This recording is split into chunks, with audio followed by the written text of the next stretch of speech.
Hi friends, இன்றைக்கி summer வெக்கேஷனில் ஃபேமிலியோடு நாங்கள் எங்கே வந்திருக்கோம் அப்படின்னா மகாபலிபுரம். வர வழியிலே முட்டுக்காடு பீச் பார்க்கும்போது அங்கே ஸ்டாப் பண்ணி வேடிக்கை பார்த்துட்டு இருந்தோம். இது வந்து ரொம்ப அழகாக கடலும் அந்த ஏரியும் வந்து மீட் பண்ணுற இடம்.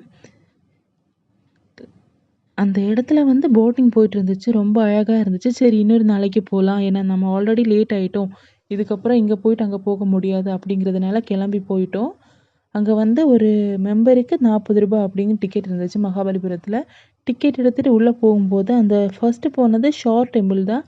அந்த கடற்கரை கோயிலில் கேட்டில் இருந்து டெம்பிள் வரைக்கும் வயசானவங்க, ப்ரெக்னென்ட் லேடிஸ், குழந்தைங்களை எல்லாம் அவங்க எலக்ட்ரிக் வெஹிக்கிள் வச்சு ஃப்ரீயாகவே உள்ளே கொண்டு விட்டுரும். மற்றவங்க எல்லாம் நடந்து போகணும். அங்கே வந்து பார்த்திங்கன்னா அந்த இடத்தோட சைட் மேப் வச்சுருக்காங்க, எந்த இடத்துல என்ன இருக்குது அப்படிங்கிறத.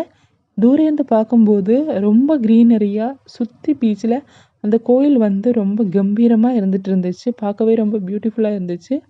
அங்கே பீச் கூட பார்த்திங்கன்னா ரொம்ப காமாக இருந்தது. மகாபலிபுரத்தோட ஸ்பெஷாலிட்டியே பாறை தான். பீச்லேயுமே நிறைய பாறைகள் இருந்துச்சு. அங்கே வந்து சர்ஃபிங் பண்ணியிருந்தாங்க. அலை கொஞ்சம் கம்மியாக தான் இருந்துச்சு. அதே மாதிரி அங்கே கரை வந்து அதிகமாக இல்லை அந்த இடத்துல. அங்கே சர்ஃபிங் பண்ணிட்டு இருந்தாங்க. இந்த சைடில் நம்ம வந்து இறங்கி பார்க்கலாம். கோயிலோட ஸ்பெஷாலிட்டி அதை பாறையில் ரொம்ப மைன்யூட்டாக பண்ணியிருக்காங்க. இந்த கோயிலோட காம்பவுண்ட் ஃபுல்லாகவே நந்தி சிலைகள் தான் அதிகமாக இருந்துச்சு, நந்தியோட சிற்பங்கள். கோயில் வந்து நுணுக்கமான வேலைப்பாட்டில் பிரமிக்க வைக்கிற அழகில் ரொம்பவே சூப்பராக இருந்துச்சு. இது பல்லவர் காலத்தை சேர்ந்த கோயில்.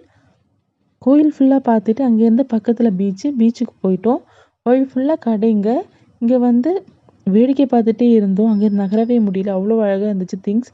ரேட் வந்து பார்த்திங்கன்னா நார்மல் ரேட் தான். ஆனால் சில பொருட்களுக்கு வந்து ரேட் அதிகமாக தான் இருந்துச்சு. அது வந்து ஹேண்டிகிராஃப்ட், அந்த கைவினை பொருட்கள் அப்படின்னு சொல்லுவாங்கள்ல, அதில் அவங்க எஃபர்ட் அதிகமாக போடுறதுனால அது வந்து ரேட் கொஞ்சம் அதிகமாக இருந்துச்சு. சாமி சிலைகளெல்லாம் ரொம்ப பியூட்டிஃபுல்லாக இருந்துச்சு.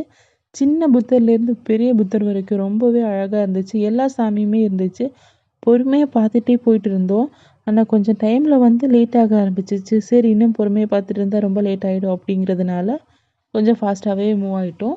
இது வந்து பிளாக் மாதிரி, அதை அடிக்கும்போது ஜிராஃபி மாதிரி ஒரு ஷேப் எடுக்கலாம். நம்பர்ஸ், ஆல்ஃபபெட் எல்லாம் இருந்துச்சு. சரி, திருப்பி வரும்போது வாங்கலாம், ₹250. ஆனால் திருப்பி வரும்போது அது காலி ஆகிடுச்சு. அதுக்கப்புறம் ஃபுல்லாக ஹோம் டெக்கர் பொருட்கள் ரொம்ப இருந்துச்சு. சங்கில் பண்ண அந்த அலங்கார தோரணங்கள், அதே மாதிரி வந்து கண்ணாடி, அதெல்லாம் ரொம்பவே பியூட்டிஃபுல்லாக இருந்துச்சு. அதுக்கப்புறம் லேடிஸோட கிளிப்பு, இயரிங்ஸ் எல்லாமே, அதெல்லாம் விலை கொஞ்சம் கம்மியாக தான் இருந்துச்சு. எல்லாத்தையும் பார்த்துட்டு அப்படி போயிட்டே இருந்தோம். சரி, இங்கே ரொம்ப லேட் பண்ணிட்டோன்னா இன்னும் நிறைய இடம் பார்க்க வேண்டியிருக்கு. அதுக்கப்புறம் கிட்ட வரப்போது நிறைய சாப்பாடு பொருட்கள் எல்லாம் விற்றுட்டு இருந்தாங்க. சங்கு, மாலை, அதெல்லாமே விற்றுட்டு இருந்தாங்க. ரொம்ப அழகாக இருந்துச்சு. எல்லாத்தையும் பார்த்துட்டு கடைசியாக பீச்சுக்கு வந்துட்டோம். பீச்சுக்கு வர வழியில் பாப்பா வந்து வீட்டில் இருந்தே பீச்சில் வீடு கட்டுறதுக்கு தேவையான டூல்ஸ் எல்லாம் எடுத்துகிட்டு வந்தால் அவள் வந்து வீடு கட்ட ஆரம்பிச்சிட்டா. சரி, கொஞ்சம் நேரம் அங்கேயே ரிலாக்ஸாக உட்காந்து வேடிக்கை பார்க்கலாம் அப்படின்னு நினச்சிட்டு எல்லாருமே உட்காந்துட்டோம். அவள் வந்து பிஸியாக வீடு கட்டிகிட்டு இருந்தா. அந்த கடல் வந்து கொஞ்சம் ஆழம் கம்மியாக இருக்கிறதுனால எல்லாருமே உள்ளே இறங்கி குளிச்சுட்டு இருந்தாங்க. நாங்கள் வந்து இறங்கலை, ஏன்னா இன்னும் நிறைய தூரம் ட்ராவல் பண்ண வேண்டியிருக்கு, ரொம்ப ஈரமாக்க வேண்டாம், கால் மட்டும் நனைச்சிட்டு போகலாம் அப்படின்னு இருந்தோம். அதுக்கப்புறம் பாப்பாவுக்கு கடல் இறங்கணும்னு ஆசையாக இருந்ததுனால அவள் மட்டும் இறங்கி ஃபுல்லாக நனைஞ்சிட்டா. சரி, ரொம்ப நேரம் இங்கே இருந்தால் மற்ற இடத்த பார்க்க முடியாது அப்படின்னா, ஆனால் சீக்கிரமாக அவள் மேலே வரல. சரி, எப்போவுமே வர்றதில்லைல்ல, அதனால் கொஞ்சம் கம்பல் பண்ணாமல் வரும்போது வரட்டும் அப்படின்னு விட்டுட்டோம். சரி, இங்கே முடிச்சுட்டு அதுக்கப்புறம் அர்ஜுனன் தபசு, பஞ்சபாண்டவர் ரதம், அதெல்லாம் பார்க்கணும்ல. சரி, இங்கே கொஞ்சம் நேரம் எடுத்துகிட்டு அதெல்லாம் பார்க்க நாங்கள் கிளம்பிட்டோம். இது வந்து எல்லாமே ஒரே வீடியோவில் கவர் பண்ண முடியல. இன்னும் நிறைய இடத்துக்கு போயிருந்தோம். ரொம்ப அழகாக இருந்துச்சு, ரொம்ப ஒர்த்தாக இருந்துச்சு. அதெல்லாம் இன்னொரு வீடியோவில் பார்க்கலாம். வீடியோ பிடிச்சிருந்தா லைக் பண்ணுங்கள், சேனலை சப்ஸ்கிரைப் பண்ணுங்கள். தேங்க்யூ ஃபார் வாட்சிங்.